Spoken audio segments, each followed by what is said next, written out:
أما بعد فإن خير الحديث كتاب الله وخير الهدي هدي محمد صلى الله عليه وسلم وشر الأمور محدثاتها وكل محدثة بدعة وكل بدعة ضلالة وكل ضلالة في النار. أعوذ بالله السميع العليم من الشيطان الرجيم من همزه ونفخه ونفثه. يا أيها الذين آمنوا أطيعوا الله وأطيعوا الرسول ولا تبطلوا أعمالكم. وعن عائشة رضي الله عنها قالت قال رسول الله صلى الله عليه وسلم من عمل عملا ليس عليه أمرنا فهو رد رواه مسلم. محترم بزرگان دین، معزز اسلامی بھائیوں، عزت مآب اسلامی بہنوں، اس سے قبل ہمارا سلسلہ جو چل رہا ہے قبولیت عمل کی شرائط، اس سے پہلے 2 شرطوں پر ہم گفتگو کر چکے ہیں. آج انشاءاللہ تیسری شرط کے سلسلے میں کچھ باتیں آپ کے گوشے گزار کی جائیں گی. پہلی شرط صحت عقیدہ کا ذکر آپ کے سامنے آیا. توحید کے سلسلے میں گفتگو ہوئی کہ عمل کی قبولیت کے لیے توحید کس قدر ضروری ہے. مگر توحید کے کوئی عمل قبول نہیں ہوگا.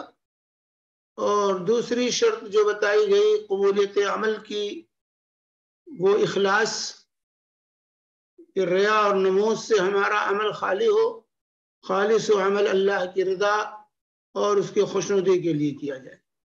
تیسری شرط قبولیت عمل کی جو ہے وہ موافقت سنت کی، ہمارا عمل نبی کریم صلی اللہ علیہ وسلم کے سنت کے موافق ہو.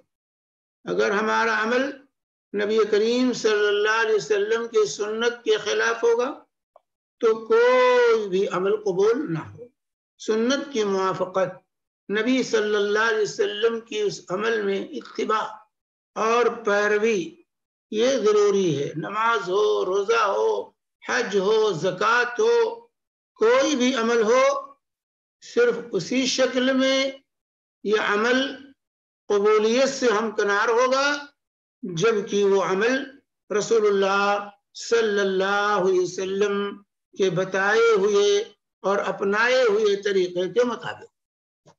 اللہ کے نبی صلی اللہ علیہ وسلم کے قول اور فعل کے مطابق جب ہمارا عمل ہوگا تب تو وہ عمل قبول ہوگا، اور اگر وہ اس کے خلاف ہوگا تو وہ عمل منہ پہ مار دیا جائے گا. کیونکہ رسول پاک صلی اللہ علیہ وآلہ وسلم ہمارے لیے آئیڈیل اور نمونہ بنائے گئے. لَقَدْ كَانَ لَكُمْ فِي رَسُولِ اللَّهِ أُسْوَةٌ حَسَنَةٌ، تمہارے لیے نبی کریم صلی اللہ علیہ وسلم میں بہترین نمونہ. تو آپ ہمارے لیے آئیڈیل، ہمیں ہر عمل انہی کے بتائے ہوئے طریقے کے مطابق کرنا. صلو کما رأیتمونی اصلی، فرمایا اللہ نے، ایسے نماز پڑھو جیسے مجھے نماز پڑھتے ہوئے تھے. خذوا عنی مناسککم، حج کے مناسک مجھ سے سیکھو. تو ہر عمل رسول پاک صلی اللہ علیہ وآلہ وسلم کے قول اور فعل کے مطابق اگر ہے تب تو وہ عمل اللہ کے ہاں قبول ہوگا. اگر اس کے خلاف ہے تو عمل ہمارے منہ پر مار دیا جائے گا. یہ واضح ہونا چاہیے. اللہ تعالیٰ فرماتا ہے سورہ محمد آیت نمبر 33 کے اندر، یا ایھا الذین آمنوا اطیعوا اللہ واطیعوا الرسول، اے ایمان والو اللہ کی اطاعت کرو اور رسول اللہ صلی اللہ علیہ وآلہ وسلم کی اطاعت کرو. اطاعت کا حکم دیا، اپنی اطاعت کے ساتھ نبی کی اطاعت کو لازم قرار دیا، اور اس کے بعد کہا وَلَا تُبْطِلُوا أَعْمَالَكُمْ وَلَا تُبْطِلُوا